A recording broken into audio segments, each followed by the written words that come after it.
Hey, all you holistic hipsters out there, it's that time. So grab your chalice of choice and sit back and sip along with us. We would love to welcome you to the Tea Podcast, where we spill the tea on all things holistic in the pet grooming industry. Let me introduce you to our hostesses with the mostesses. She is the socialite of skin and coat care, Ms. Michelle Knowles.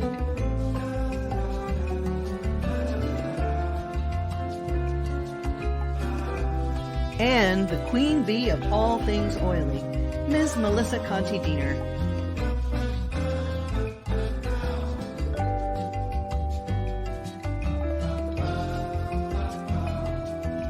Brought to you by theoilygroomer.com. Are you searching for a new and more mindful way of grooming?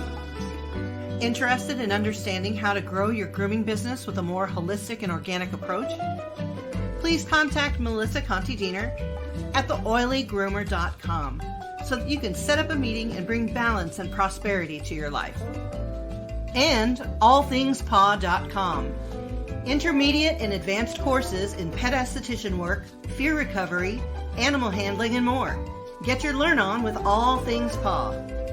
Also, classes with Melissa, online and self-guided, intuitive energy work, transitional therapy, and compassionate touchpoint therapy, and more.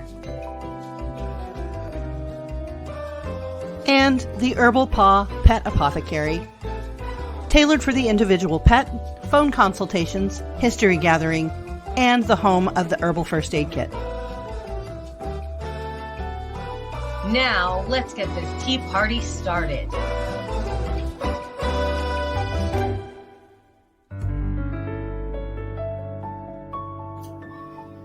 Alrighty then. Hello. Spooky day. Hello. Rainer. Look at you. I think you're, according to our topic, I think your costume is very apropos. Well, thank you. The only thing is, literally, this is supposed to be closed so that it can hold the herbs, but it's just a alligator. Yeah, there you go. Well, it's a what do they call that? Rendering. Spices on the half shell. Woo-hoo. There you go. It's creepy as all heck. Yeah. So this is our Halloween edition. Yes. And what I want to know really is what's in your cup. I actually have a warming blend that is extremely good for cold and flu season, and it actually comes along with can be used to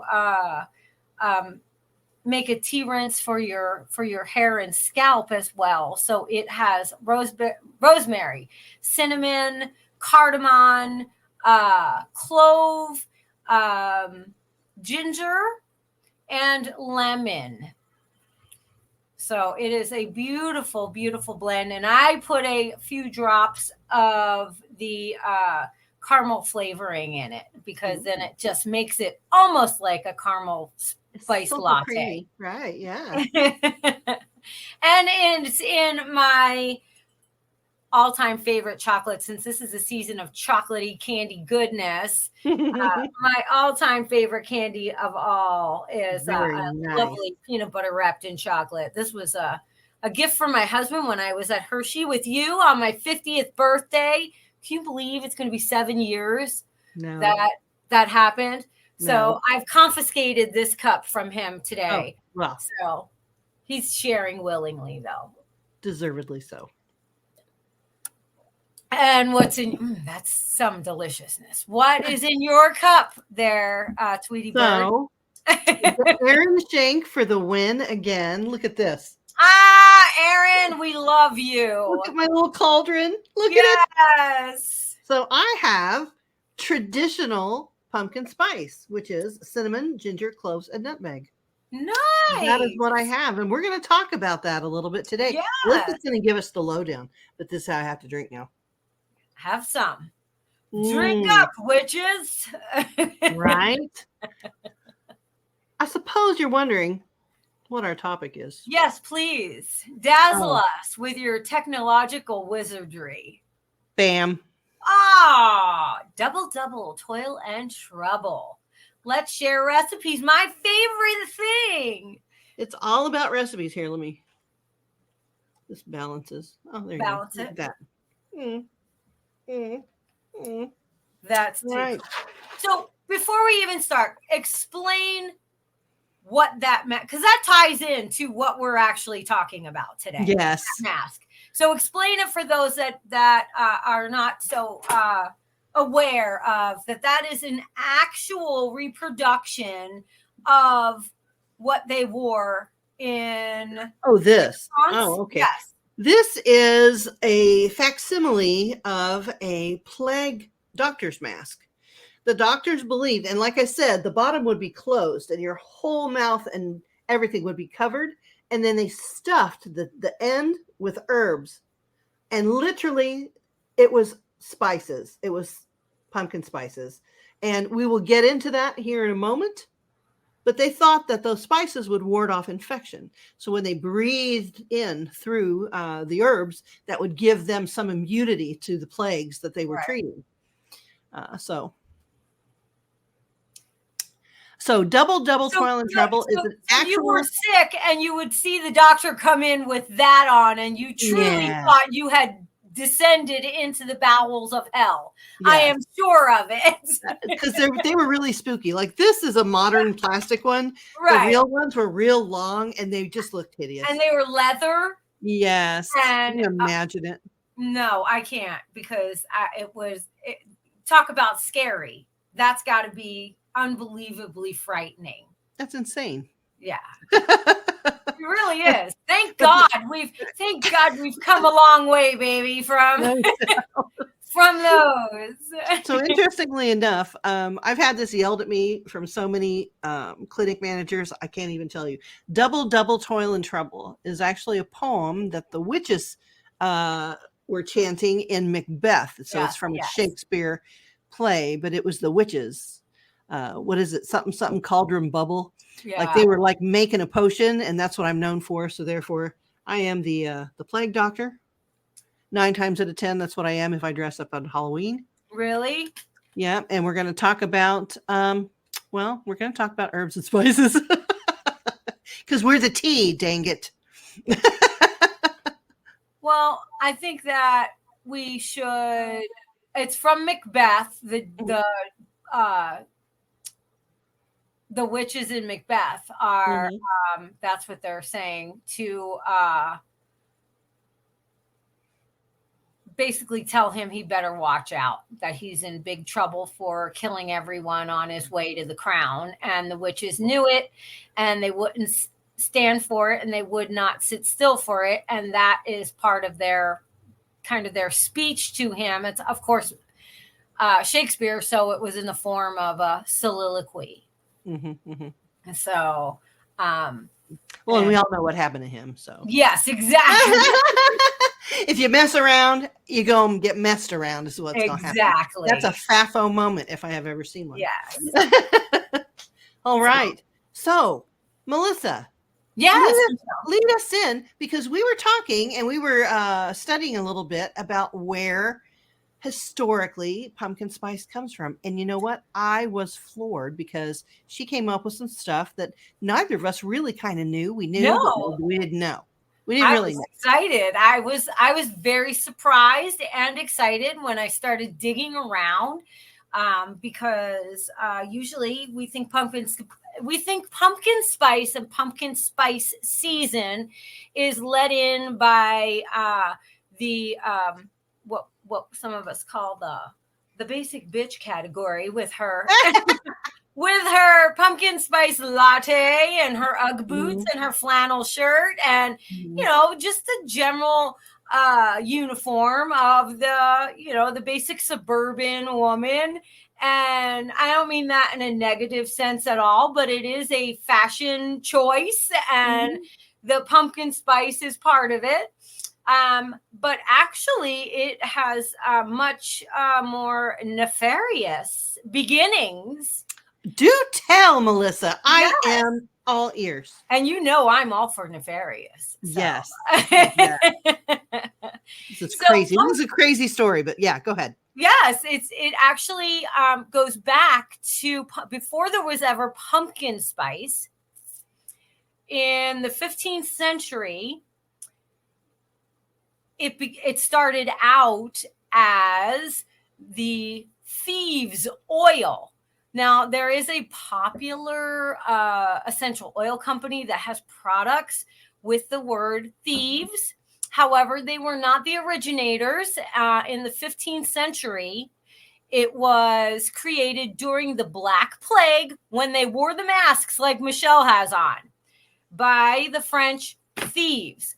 So that blend of these specific herbs, and I will give you those in a minute, came from the mixing of these specific herbs and was invented to be an antiseptic, an antibacterial, an antimicrobial. And before they even knew it, it had antiviral properties as well. So it is thought that the original oil was created to protect these thieves from getting sick while they stole goods from the plague victims. Primarily, if you're a victim of the plague, you're dead.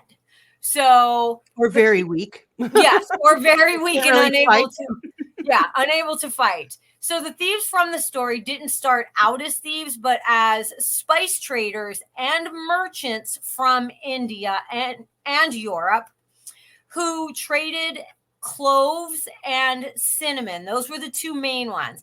However, when the Black Plague began ravaging the population, these merchants needed a way to make a living. So in their desperation, they began to steal what they could from the dead to keep themselves financially afloat, basically. The bodies they stole from were still highly contagious, so the thieves needed some sort of protection. With their vast knowledge and skill with herbs and spices, they were able to invent this thieves' oil for protection. Eventually, the King of France found out. He was none too happy, and he had them caught straight away. When they were brought before His Majesty, they were given a choice. Either share their information, like tell us what the secret is, or we're going to burn you at the stake for witchcraft. Sounds about right for the 15th century.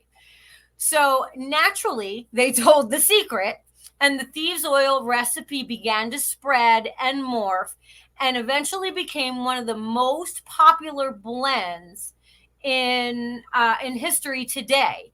And that is where the basis of our pumpkin spice comes from. So the thieves' oil consists of clove, rosemary, eucalyptus, cinnamon, and lemon. And because they also were dealing in cinnamon and cloves and cardamom, it would be a variation of what the pumpkin spice is today. Mm-hmm. So fast forward a little bit. Yeah, give them the lowdown about how it even got here. How did it even get here? So the actual mixture of pumpkin spices is usually cinnamon, nutmeg, ginger, and cloves or allspice. And then you can have rosemary. There's a lot of variations within it. But basically these spices came from Southeast Asia. They were called the Spice Islands, right? Or the Macau Islands. And they would also get things like mace and the nutmeg would come from the nutmeg trees, ginger. So these are more spices that got incorporated into that original thieves recipe, right? Because they are all antibacterial, they're antimicrobial, they're anti-infectious disease. We know now that they work in that sense. So they were trading these along the spice routes. They became common within the European aristocratic, wealthy society, pretty much. The elite set. Right. Because they So were the only ones that could afford these spices. exactly. They're very expensive. Right. And so now people that now are leaving England and are coming over into the Americas have taken these spices and herbs with them because it is now a part of they used these during the winter months. They had a dual purpose as a way to spice cakes and cookies for throughout the winter months, because they were also used as a way to ward off things and protect them from plagues, from illness. And they would. So what's interesting too, though, and I know you're just coming up on it, is that it wasn't pumpkin spice yet. No. They didn't know what pumpkin was yet. Right. They just used the spice in the fall because that's when everybody started getting colds and whatnot. Right. And this, that, and the other. So it became ubiquitous with the fall weather.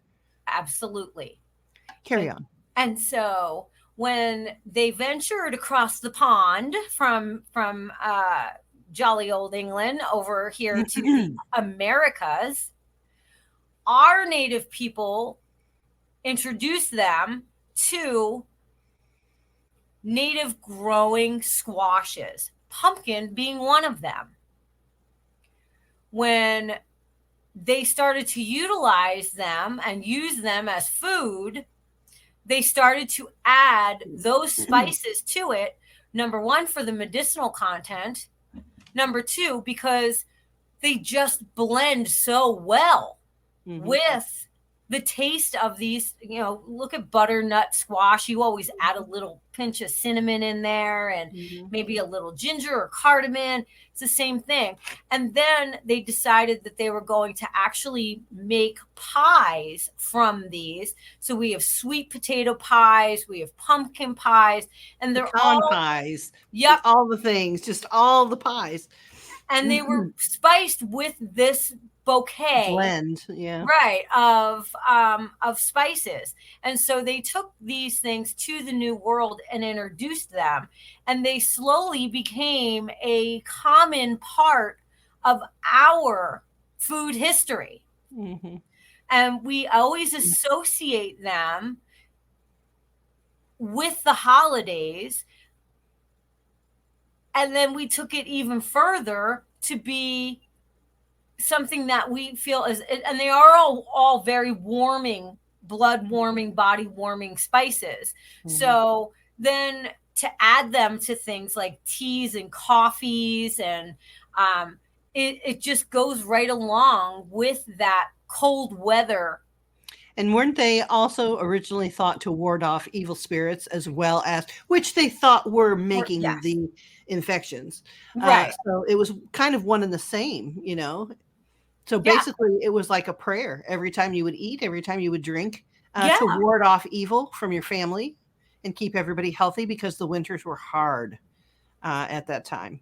And so they had to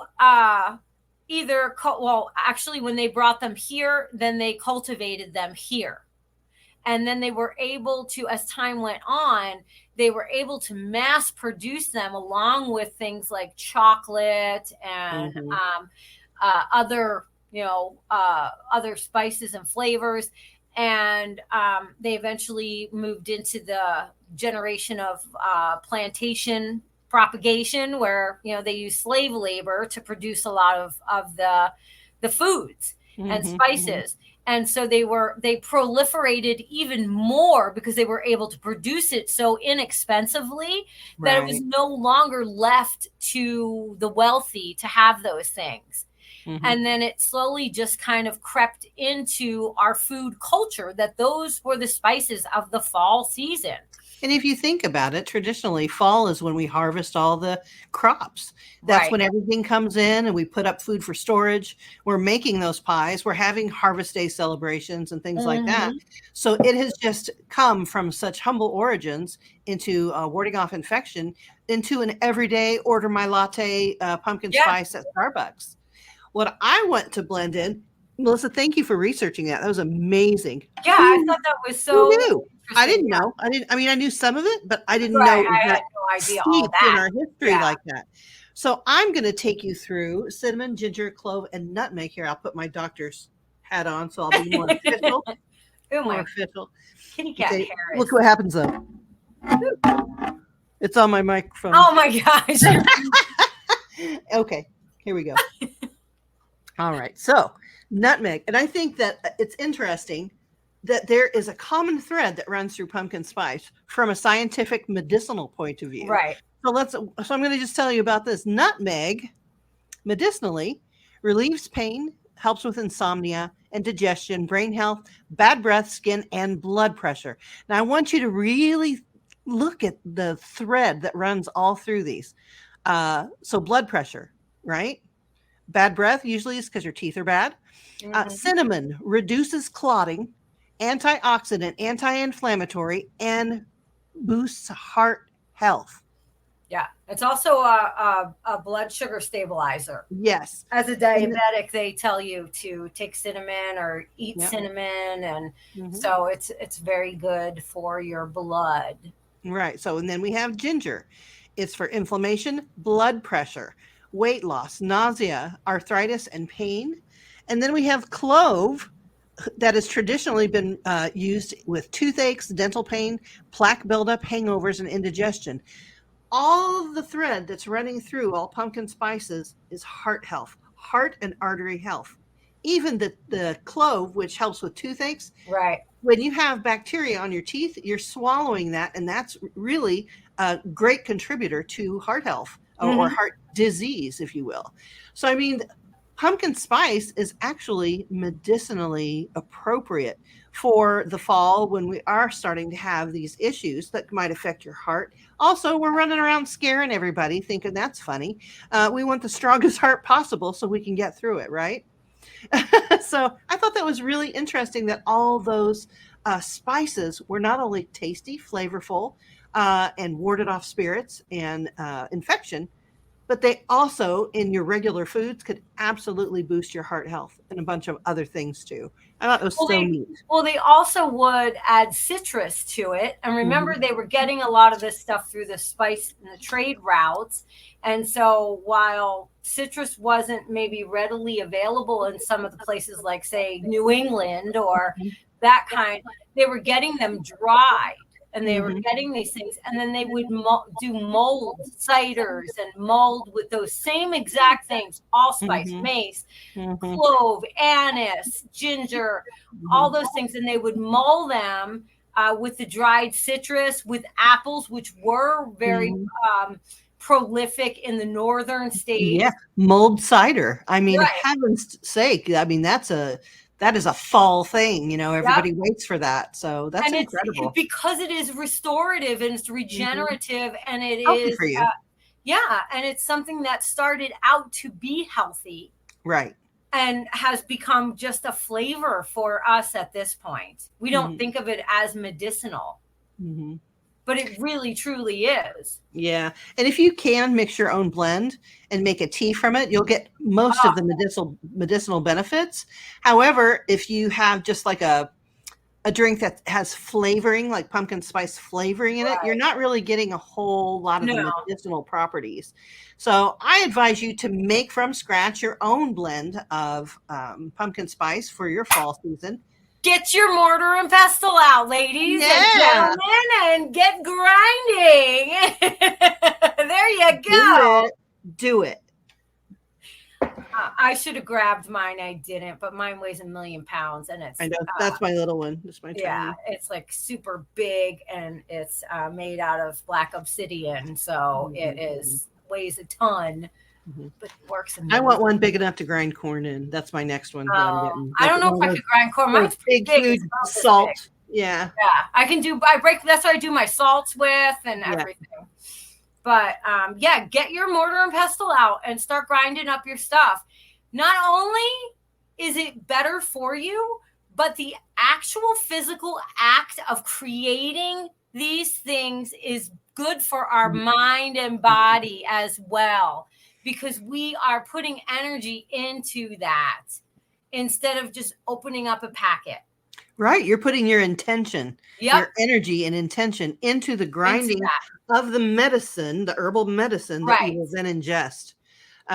I can't stress that enough. When you're using recipes on dogs or whatever, it's good to know what those skin processes look like.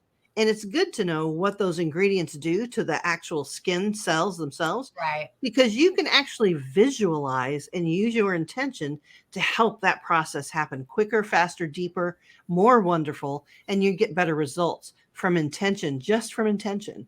Oh, yeah. Absolutely. Her intention was to get me to pick her up. Worked. Magic. So what recipes can we share other than just pumpkin spice? Well, I think it's important. I mean, we'll do lots of different kinds of recipes, but what I wanted to share today is fall. As soon as fall kicks in, which yesterday was really officially first day, the first day of October. And that's when we're filming this on the 2nd. Right. We're filming it on the first day. The 28th. On the 28th. I believe so. But we tend to lose ourselves in these fall months. They tend to be extremely busy, and then they lean us into getting ready for all the winter months, which we are still extremely busy because there's plenty of holidays in the winter months that take us all the way through to February. And we do not take good care of ourselves. So the ones that I'm going to share are going to be about good self-care, and they can be used in conjunction, of course. Everything I do is not only for the human, but can be used on an animal, a pet as well. I'm not giving anything for the kitty cats because we know that they are extremely sensitive. And a lot of these spices are very phenol heavy. Right. Because that's what makes them antiviral. That's what makes them so curative. And our feline friends have a very hard time with heavy phenol content. So we will leave the kitties out for this. But these are safe for to use on dogs as well as humans. But I'm representing with my ears and my glasses today, although they really can't. You can use things like vanilla on them. You can use chamomile and mix, vanilla. You can use some of the lighter spices like no citrus. You can use basil, but you have to use it in such small amounts with felines. So it just is very difficult to take a full on, like what we're doing, pumpkin spice, and use that on a feline. So everything I'm going to give you guys. It's a very powerful combination. Yes, it's a very powerful medicinal combination. Yeah. And it's just very phenol heavy, and it just will, it's too much for their sensitive systems. But your pup can be a pumpkin spice pup. Yeah, I think at Spa La Pa, they're doing pumpkin clay masks, pumpkin and clay masks. So we were talking about this off camera, Michelle and I. Just the pumpkin itself, which is in the is in the squash family. It is a squash. Is just loaded with antioxidants and skin feeding, moisturizing components. So not only is it wonderful and fibrous when we actually eat it to clean us and help scrub out the gut biome, but if we actually use it directly on our skin, it has a lot of benefits as well, especially if you mix nutritious, like honey, which is another humectant. Sugar, like brown sugars, which I have some recipes that you can make a nice, beautiful, fragrant sugar scrub that will shine and really give you the fall glow. What do you have to share, Michelle? Well, I would just like to share that everything that is herbal can be made into a tea. And a lot of people don't know or have never been told or never thought about it. that you could actually take that tea and put it in a diffuser instead of using something as concentrated as an essential oil, Right. which in a lot of cases, that might be something that you want. You want that 1-2 punch that you need right then. However, if you just want something gentle that you breathe in and get all the benefits, you could absolutely make a pumpkin spice tea and then put just the gentle tea inside the diffuser, and that's going to waft around. That's probably a lot safer for pets as well, and you still Right. have that smell. It's just not super concentrated. And a lot of people are really getting into herbals. Once I started getting into it, you notice that everybody else starts getting into it as well. And I think it's wonderful. I think it's a wonderful addition to the medicine closet, the medicine chest. Yes. And I want to discuss two different herbs that do the same thing. We're going to talk about plantain and we're going to talk about comfrey. Those are really important. Those, if you want to heal very quickly from something topically on the skin, those are the two main ones that you want. Although I do a lot of compounding. I will mix herbs together to get the right kind of effect that I'm looking for. However, plantain will heal something so quickly that you cannot use it. Not plantain, comfrey is so powerful that you can't use it on puncture wounds. If you use it on a puncture wound, it will heal over too quickly and it might leave some infection underneath that it's going to fester. So instead of using comfrey, you use plantain or even mullein, which is a good substitute. Those are better topically for a puncture wound, but if it is just an abrasion. Can I just say that I absolutely love mullein? I love the actual herb itself. I think it's a beautiful plant. I'm going to find, because most people don't know what mullein is. Right. And I'm going to see if I can find a picture of it. And it's literally like a weed that you've seen growing in the yard. Yes. Literally. And it really is an amazing plant that we bypass so much. Mm-hmm. You can probably find plantain and comfrey also in the cracks in the sidewalk, in the back field that's been let go. They're all around us. The gifts of herbs are all around us. We just have to open our eyes to see. So yeah, comfrey is a good healing herb, and also plantain is a really good healing herb. And so is mullein. They're all in that same family. Another one also to cool or calm tissue is marshmallow. Oh, that's another really the mallow plant is amazing because it has that beautiful Here's mullein. Here's what it looks like. What do you call it, Melissa? What? The goo. It produces a goo, like a snot, when you make it. Oh yeah, it's it's thick and drippy and weird. Yeah, I'm going to just say I can't think of what it's called, but it's like an ectoplasm. Yeah, it's a plasmic. Yeah, like, it's like just kind of it's slimy.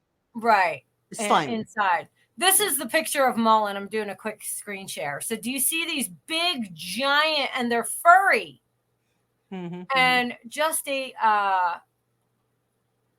okay, I think it stopped sharing. Just a little side note with mullein as well. And it will grow stalks too. It will grow a large stalk out of it. But if you're ever camping and you come across mullein, it has huge, soft, really like almost like a down on the leaves. I'm not a camper. I've never been camping in my entire life. He's not a camper. I'm just not.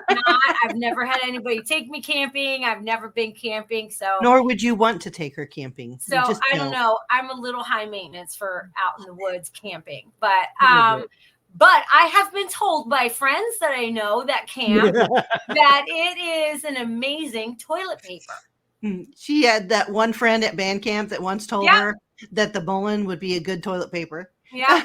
Also plantain, although it doesn't. And plantain, right. But plantain and comfrey. Yeah. Show what comfrey looks like. Comfrey? Find us a comfrey. I'll find you a comfrey. Go ahead. They get giant too. They grow giant. Oh yeah. So does mullein get enormous. Just so if you're walking out and about, that'll give you 2 or 3 different, let's say you cut yourself and you're out and about. You can snatch that up, chew it in your mouth a little bit, and spit it right on your wound.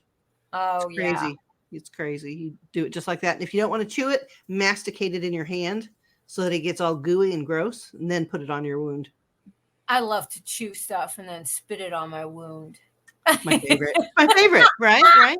Hang on, I'll show you comfrey right now. Let's see. There it is. And it does get a little delicate purplish pink flower as well. Mm-hmm. So that's a big bush of comfrey. Mm-hmm. Yeah, it just grows huge. Yeah, they're beautiful. Now show us a plantain. Okay, let me pull up plantain.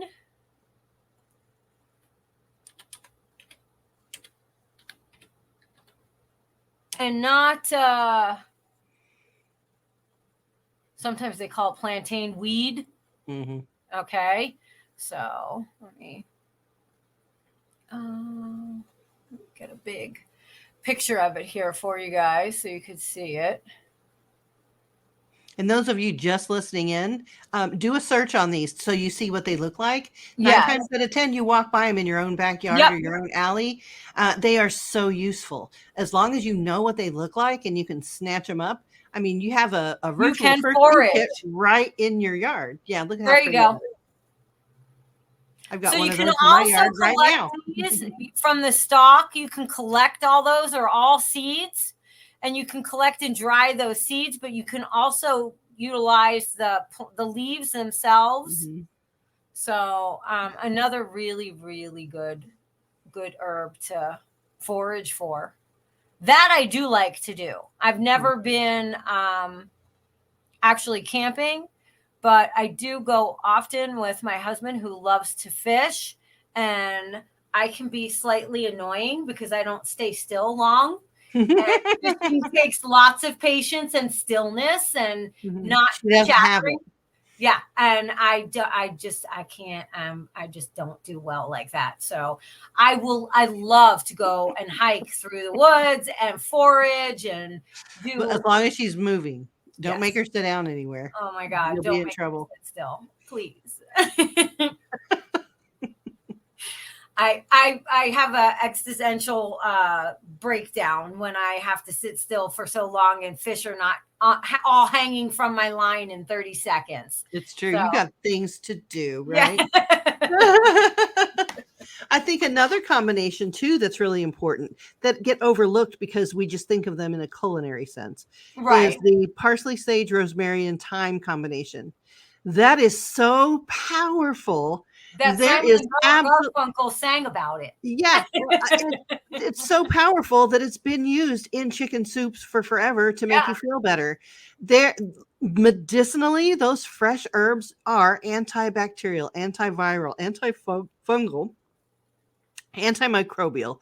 They do all, and they're very nourishing. Yes. So at the same time that they're killing bad bacteria, they're nourishing your cells also and giving them all that nutrient so they can get you well faster. So that's another combination that's crazy good. It's that whole nature makes no mistakes. At least I don't think so.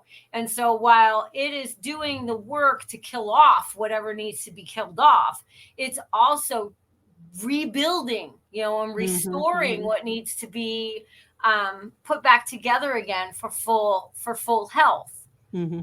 So they have, and I've said this forever, they have a purpose, and it's usually more than one.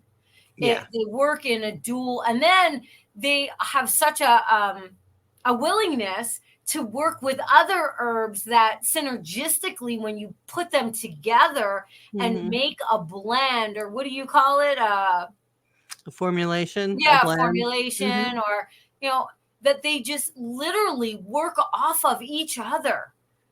So I truly believe that those things were created for us and for the animal kingdom. I believe that completely. They are our first aid kit. Yeah. They are meant, let medicine be thy food and thy food be thy medicine. Yeah. It's more true now than ever that I get more and more into herbology and just choosing healthier decisions, making healthier decisions for myself, and getting into all that stuff.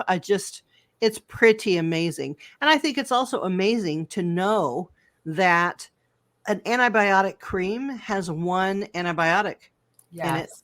And if it's not synthesized, even if it is synthesized, it's synthesized from a plant. Okay, that's where all the original pharmaceuticals came from, Right. were Came from. actual plants. But you have that one antibiotic cream that won't work, pick something else, pick something stronger, blah, blah, blah.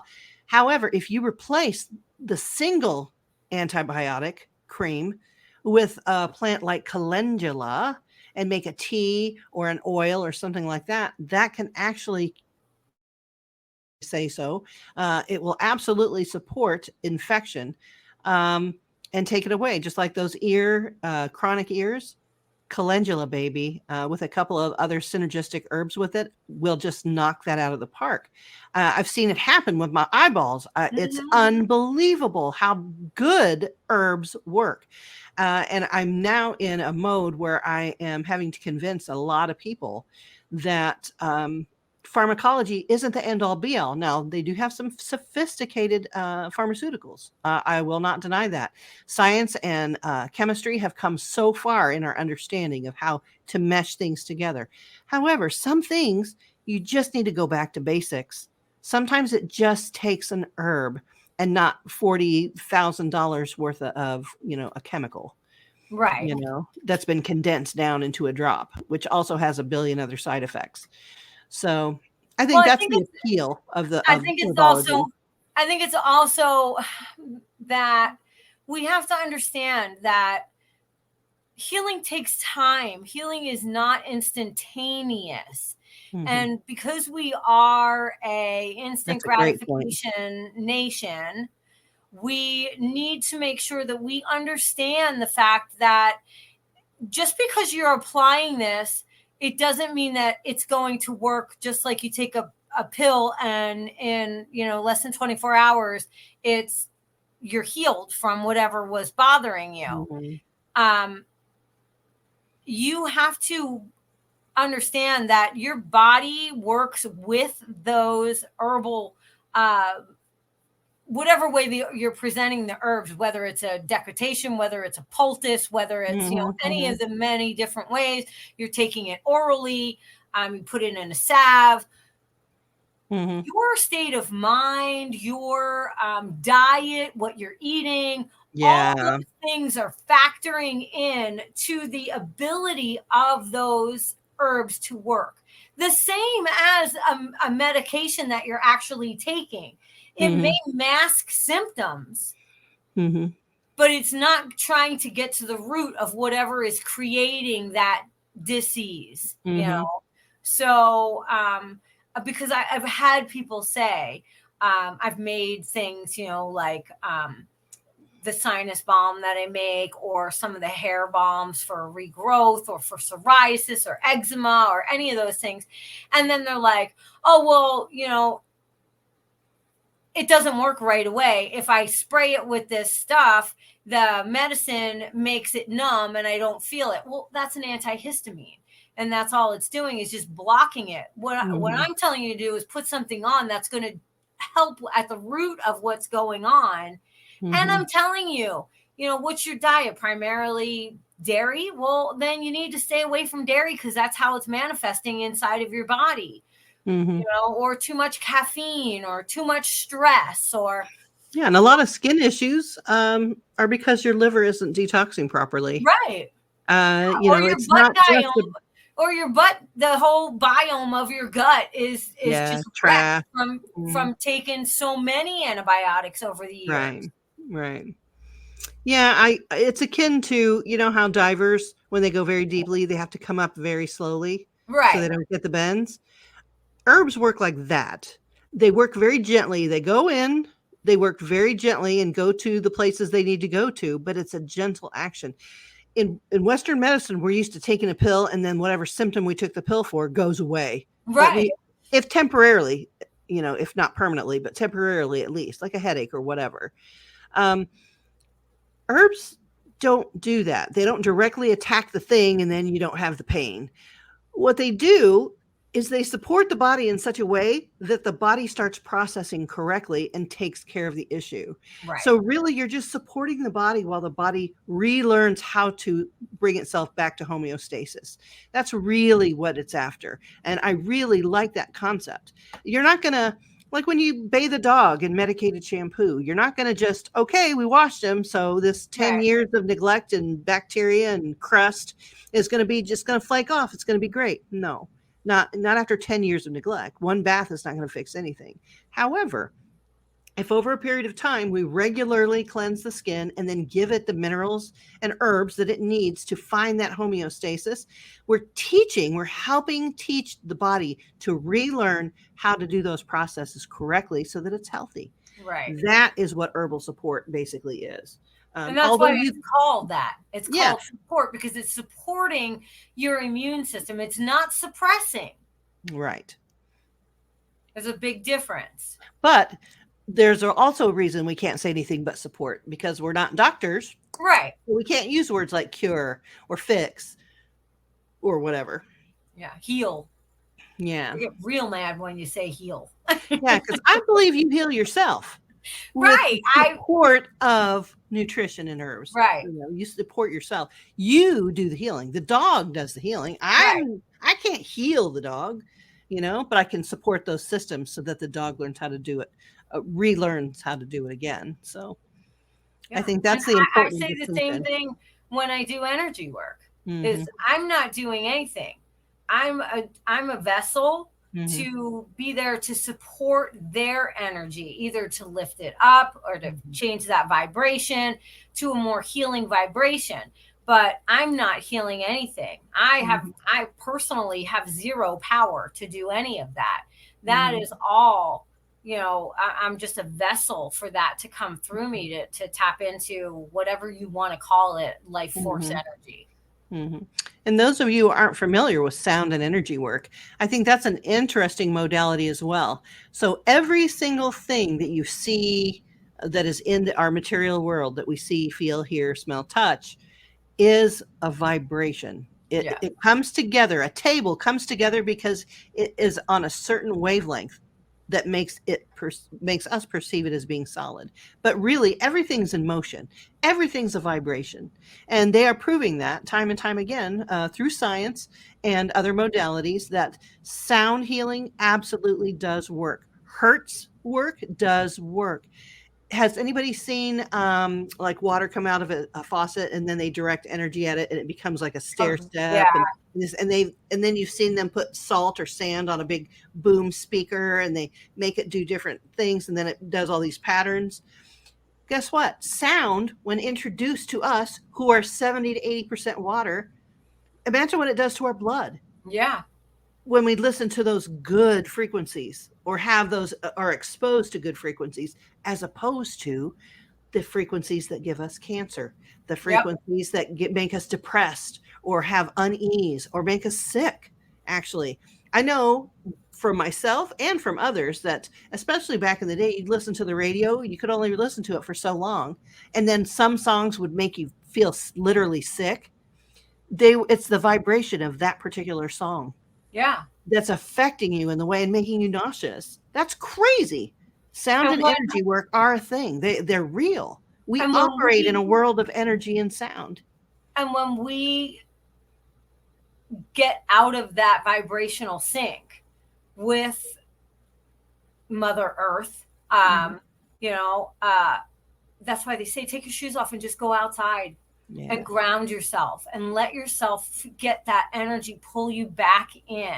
Like people will say things and they don't even understand what they're saying. Like, I'm just like, I feel like I'm out of my skin or I'm coming out of my skin today. Or I just feel like I'm scattered. I'm all over the place. I can't focus. I can't this, that. And it's like, it's because your energy is just everywhere and it shouldn't be like that. You need to realign. You feel low. I feel so low. I'm so down. That's your energetic system saying that's your vibration. I'm too low. I feel bad. Yeah, You I feel literally that. can get whole tones now. There's a company Yeah, called Whole Tones and a bunch of other ones that do it too. But Whole Tones is for the purpose of making your body vibrate at that certain hertz. So if you feel yourself being depressed, you might get a hold of the Whole Tones. It's like a scale, and they right. have music. Or if you don't want whole tones, go with somebody else. It's just that frequency that you're after. Play Many, it loud. Play it yeah, loud. Let your body be vibrated with it, and I bet you feel better yep. after a Many of period the of time. chants, Hmm. Gregorian chants, Hmm. the Buddhist monks chanting, a lot of the Hindu chants. Most of them are religious and spiritual in nature because they are trying to obtain a specific frequency to Hmm. open up those energetic channels. Hmm. And all you have to do is so simple. Just go on YouTube. It's You true. have the solfeggio Hmm. tones that you can listen to. Tesla's 369. Hmm. Um, I just rotate through different things depending on what I want, but I listen to them all the time. My kids know when they used to live at home, but my husband, like, he just at first he thought it was really strange when we were first together, but now he's cool with the fact that, like, I'm like, I think I'm going to listen to them chant about Ganesha today, or I'm going Hmm. to listen to them the Gregorian chants, or I'm going to put non-secular music on that Hmm. is just giving glory to God, or whatever it is. And those things are created to open up your energetic pathways. And that's all part of healing. Healing does not always have to be a physical thing that we chew up herbs and smack them, or use your Hmm. mortar and pestle. There Hmm. are a Or lot of even take a pill. You exact. know, it's the mind, body, spirit connection that she's talking about. You have to look at the whole Oh, picture. yep, Yeah, if you have a headache, have you eaten? Have you drank water? Have you dealt with the yep, stress of the day? Do you have something coming up that you need to meditate on? All those things are your health, all of them, yep. not just taking an aspirin and moving on and doing the same thing. I think a lot of people are coming to grips with, the way we've been living is probably not the healthiest way to be. There Right, are other ways of being that are feel better, music that makes you feel better and makes you happy and uplifts you. Life is hard enough. I don't know that I'd want to soak myself in sadness right, over and over and over and over again. Then that's what you become. What you consume, you become, and that means what you listen to, what you taste and eat, what you see. If you see just tragedy over and over and over again, you need to pull back away from that and have some sunsets and some sand and some palm trees or something. You have to get out of that box. yeah. And we are famous for disconnecting. We disconnect from one another. We go down the rabbit hole and scroll for hours and just lose time. And it's sad that we just are not allowing ourselves to reconnect. Hmm. And so we need to disconnect sometimes from social media, from our phones, from TikTok, from all the things that we distract ourselves from the problems in our lives. Hmm. I truly believe that most of life is suffering, and we have to find ways that we have to see the beauty through that. Hmm. So it's important for us to make sure that we have some self-care things and some things that we can do, especially us as we work with animals. Yeah, they're the biggest healers on the planet. Yes. And Dogs we will totally heal don't tap you. into that. Yes. Our brains are on math homework. What am I cooking for dinner? My kids are fighting. I have to get new tires. It's supposed to rain. My boss is a jerk.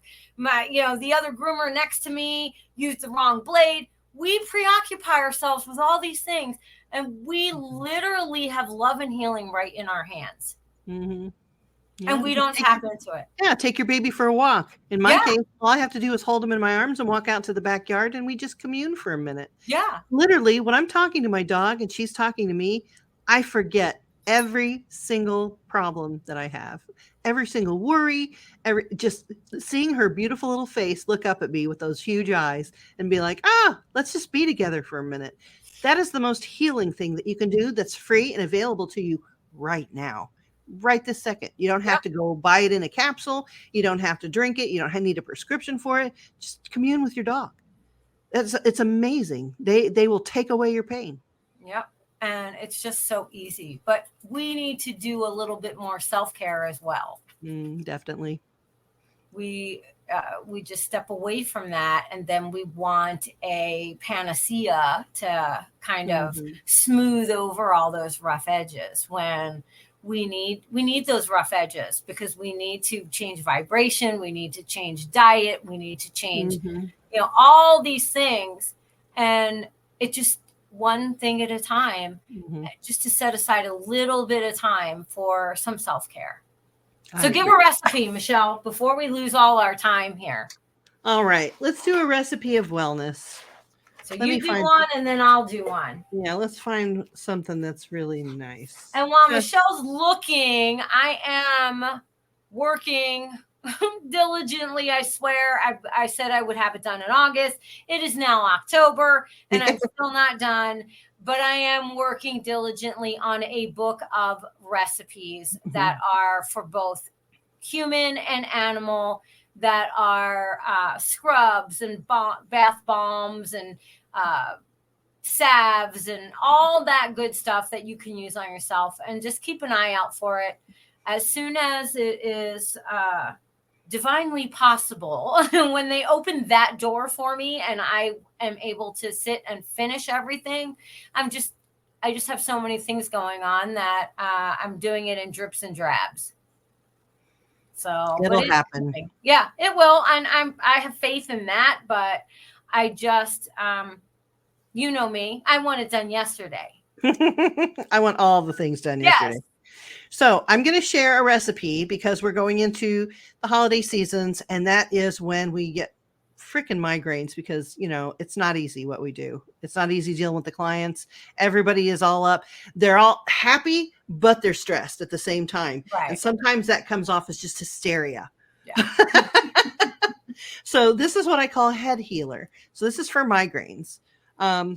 Or aches just after a long day and you're getting a headache or whatever. This is a really good tea for in the morning before you start, and also when you end your day. So you're going to do 2 parts lemon balm, 2 parts willow bark, 1 part rosemary, and 1 part valerian. Now the valerian can be switched out with St. John's wort. However, I can't use St. John's wort because I have high blood pressure, and that's not good for me. So valerian is the pick for me, but if it's interchangeable with St. John's wort in this particular recipe. So that'll heal your aches, your body aches, and your head. It's the head healer. So that's my go-to for the holiday season when I'm feeling low. So I will give you a beautiful scrub. I love sugar scrubs.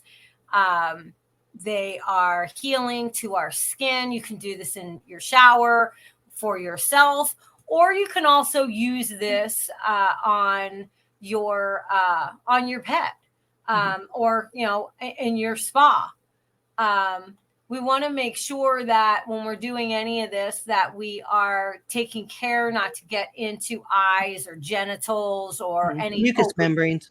Yes, mucous membranes, and no open wounds, none of that. But this is a beautiful one that is a vanilla chai sugar scrub. And the chai spices are those that we talked about, your cardamoms, your cinnamons, your anise, nutmeg, ginger, all that. So easy peasy. Take 5 chai tea bags. I tend to buy the organic ones, or you can make your own, mix up your own chai spices yourself with your pestle and mortar. Take 1 cup of raw turbinado sugar, which is a natural brown sugar, or you can use coconut sugar as well. And you want it nicely packed, 1 cup. A half a cup of whatever oil you like. You can use sweet almond. You can use avocado. You can use olive. You can use fractionated coconut if you'd like. You pick the oil that you want. Obviously, some oils are heavier and some oils are lighter, depending on what you're using it for. If you're using it on a dog that has really dry skin, use a heavier oil, but allow the time for it to soak into the skin. It's not instantaneous. A teaspoon of honey. I prefer raw local honey because it has the pollen in it that is obviously local to my area. So it helps with any type of allergens that I might have as well. A teaspoon of ground cinnamon, a teaspoon of vanilla extract, or you can use real vanilla. You can buy the bean and scrape out the vanilla. You can also have dried vanilla as well, and add all those together in a bowl, mix them up, and then put them in a nice little like airtight ball jar that has the rubber seal. And that should stay for you. Obviously, if you're doing the tea bag, then you can use those 5 tea bags and use that spice. If you don't want to have the raw herbs in there, then just make the tea and then add some of that water to it. That's going to give it that fragrance, and it's still going to give you the healing power of those spices as well. And so you have it in the jar, right? Right. So how do you use it? So you're going to take that, and then you're going to take it and rub it over if you're going to use it for yourself, rub it on yourself. Like just scoop it out with your hands. You know, I like to get messy. So scoop it out with your hands, scrub it into your skin. You do not have to like scrub hard. It is a natural exfoliant. The sugar will break down with your wet, warm skin and will release all the moisturizing in that raw sugar, as well as the honey itself. And if you're using it on a pet, same thing. You just want to kind of massage that in, rub it in. Again, no mucous membranes. Be careful.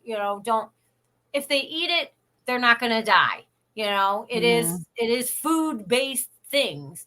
So, but you don't want them licking the jar and eating a jar of it. But same thing. And then you can rinse all the way through. Once you're done, you've massaged it all in, rinse them through. If they feel too oily, you can go through with a very light shampoo and just kind of remove that excess oil from there, and then a nice cool rinse. You can take those chai tea bags as well. One of my favorite is the Bengal Celestial Seasonings makes a Bengal spice, and you can take those and put your dog in a standing tub of water. For bigger dogs, we will use the big Rubbermaid tubs. For small dogs, we'll use the little basins. You usually can get those at like the dollar store. And drop your tea bags in there and let them soak a little bit. They will be able to absorb all of that, especially use caution if you have a light colored dog and you're using dark colored teas. They will absorb the color.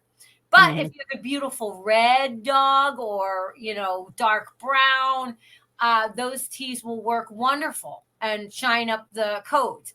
If you have blonde, light color, buff color dogs, then you want to stick with white or like light colored teas like chamomile. And you can add some of the other ingredients like ginger that are not going to darken the coat. But the cinnamon, the anise, those are dark colored herbs as well. So, and you can make that rinse for yourself for your own hair. Wow. That means what is that? Spooky, scary. All right. So we are at our hour. I know, right? Here we go. There you go. This is our lead out. There you go. That is the tea for this Halloween celebration. Yes. So happy Halloween. Happy October. Happy October to you, leading into a lovely November. Yes. I just want you to know that while your first sip is pleasurable, also your last sip should be pleasurable. We'll see you again next week. Thank you for watching.